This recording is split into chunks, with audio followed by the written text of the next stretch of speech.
Hey there, glad you stopped by. Your time here means more than I can say, and if you decide to subscribe, just know it makes a huge difference. With that out of the way, let's jump right in. My name's Dave. And everything took a bizarre turn when I unexpectedly ran into my ex-wife and her husband on a flight. She glanced at me, gave a knowing grin, and said, "Oh, look, it's the dropout." The words hit harder than I thought they would. But what I learned afterward would reshape the way I saw everything that came before. 3 years before that encounter, Jennifer ended our long-standing relationship. She said goodbye to the life we had built together, insisting she was looking for more than I could provide. She didn't say it with malice, but her words lingered.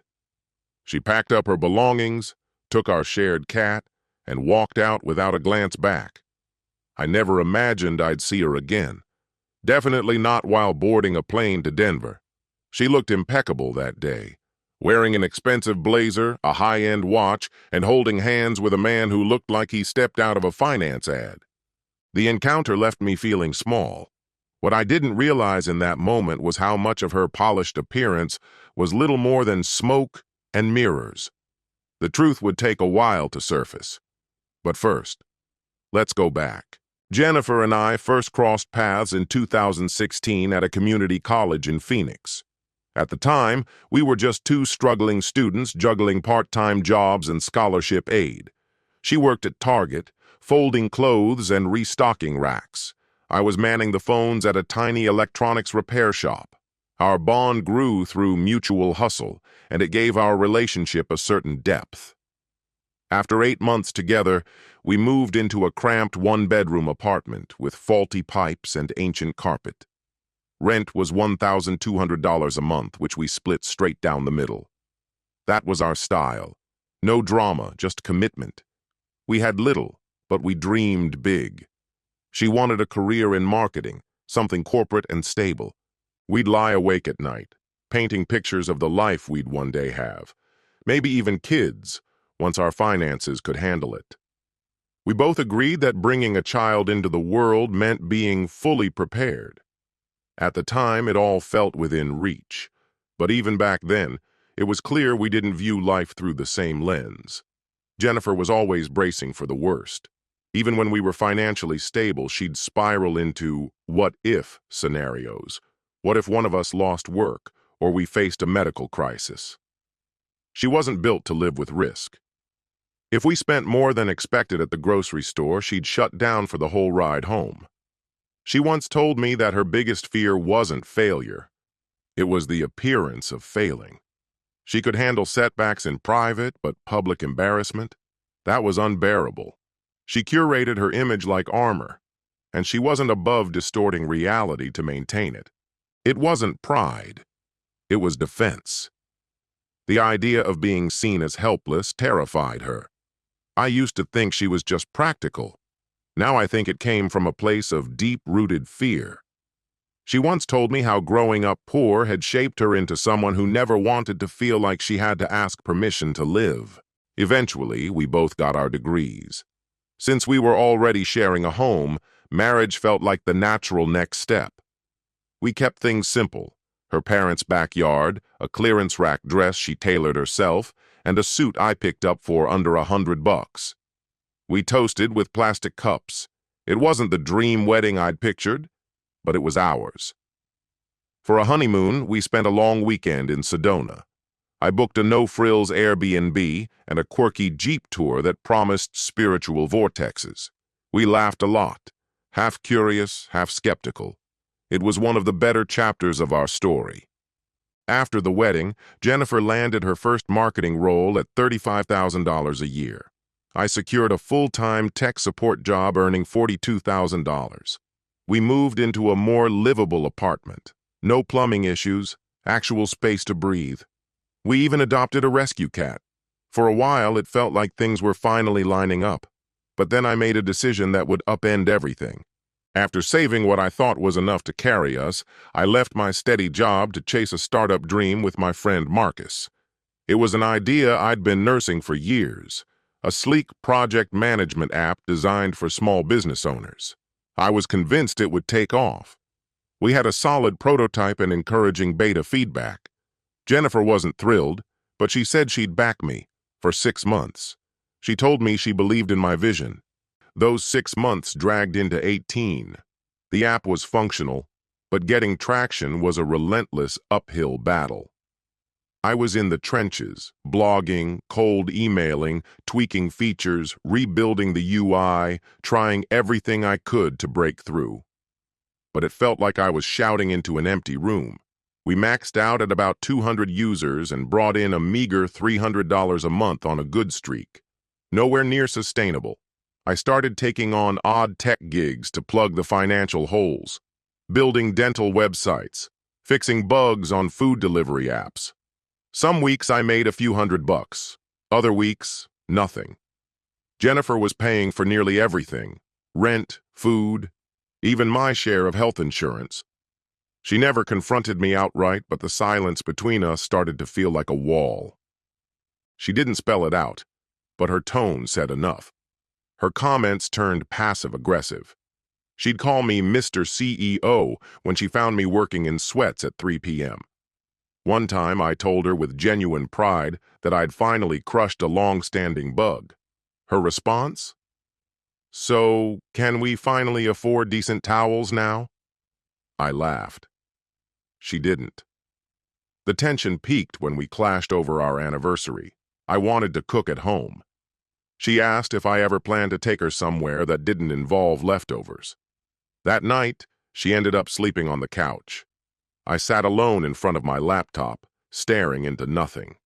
Her new mantra became, "When are you getting a real job?" Her work hours grew longer. She started saying she had work dinners, networking mixers, happy hours. She'd come home smelling like wine and menthols. I didn't press. Maybe I didn't want to know, or maybe I already did. One evening I walked by the bedroom to see if she was hungry, but she was already in bed. Her phone lit up with a text. I wasn't trying to pry, but I glanced. It was from Rob, one of the executives at her company.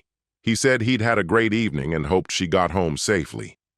The rest was cut off, but the implication was clear. I didn't bring it up.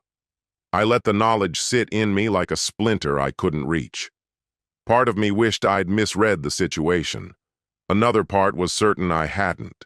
After that, I started noticing everything. The way she acted, the space she put between us. It was like watching a familiar novel slowly rewritten, one page at a time. The characters were the same, but the story had veered off in a direction I didn't recognize.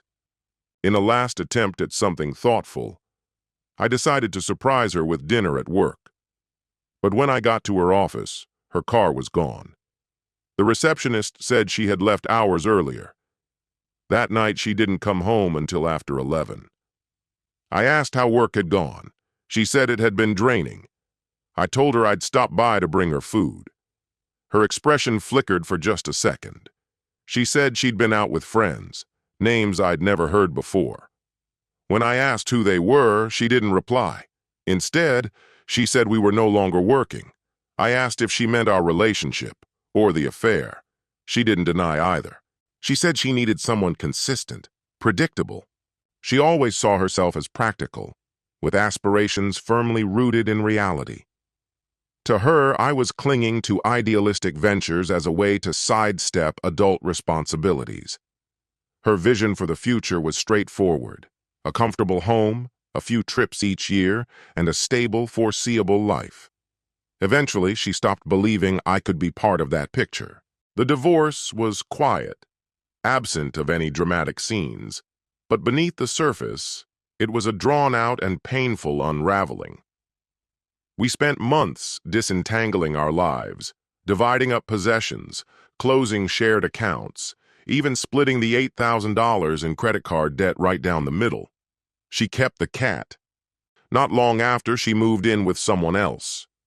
He wasn't just a co-worker, as she'd once suggested. He was a regional marketing executive, living the polished lifestyle she had always envisioned. She didn't flaunt it directly, but a mutual friend mentioned she'd been telling people she'd finally met a man with a plan. The last thing she said to me was that maybe all of this would be the wake-up call I needed to start taking life seriously. That line echoed through everything that followed, from the moments I checked my near-empty bank account to rewriting my resume to sitting through my first tech support interview. I took the job because I had no other options. The startup faded quietly into obscurity. Marcus, my co-founder, accepted a role at a cybersecurity firm and stopped replying to my texts. Our domain expired. The last person unsubscribed from our newsletter on a Tuesday morning, while I was mid-call, helping someone reset their Wi-Fi. I closed the tab and carried on. Life gradually began to even out. I started dating again, opening myself up to new connections. I earned a promotion, $52,000 a year, which, considering where I'd been, felt monumental. Around that time, I had to fly out to Denver for a work conference, the first one I'd attended in years. I bought a new backpack, rehearsed my pitch, tried to feel like someone who belonged. At the gate, just as they were boarding first class, I looked up from my book and saw her, my ex, composed, radiant, every detail of her presentation immaculate. She was holding hands with a man who looked to be in his mid-50s. She led him over and introduced him as her husband. Then, offhandedly, she turned to him and said, "This is my ex." She asked how life was treating me. I gave her a polite smile and said things were going okay. She turned to him and added that I had once left a steady job to chase some business idea, as if it were a youthful misstep I'd never grown out of. I explained that the startup didn't succeed, but I had poured myself into it. She gave a tight smile and said, "Well, entrepreneurship's not for everyone." She went on to mention that her husband owned several car dealerships. They had just returned from Aspen. She described their life in vivid detail: a house in Paradise Valley, 5 bedrooms, a pool, panoramic mountain views, everything she once told me she wanted. Just before boarding, she looked me over and said I didn't exactly look like someone who was doing all right. But hey, whatever. As they walked away, I heard her tell him I was the dropout she'd mentioned, and that she still couldn't believe she wasted 2 years on me. I didn't say a word. I boarded with Group 5, found my seat, put on my headphones, and held that moment the entire flight, doing everything I could not to let it rewrite who I was. I could have fired back. I could have corrected her, defended my choices, reminded her that failing doesn't mean being a failure. But what would that have achieved? Scoring points in a game I no longer played? She wasn't interested in the truth. She was trying to control the narrative, one in which she came out on top. A few months later, I went to a barbecue at the house of an old friend, someone I hadn't seen since the breakup. Another familiar face was there too, the maid of honor from our wedding. We hadn't spoken in years, but after a few drinks, we found ourselves chatting by the fire pit. Jennifer's name came up. I mentioned the airport encounter, how polished she looked, how happy she seemed. I said I was glad she got what she wanted. Her friend's expression shifted. She asked if Jennifer had told me she was married. I said yes. A long pause followed. Then came the twist.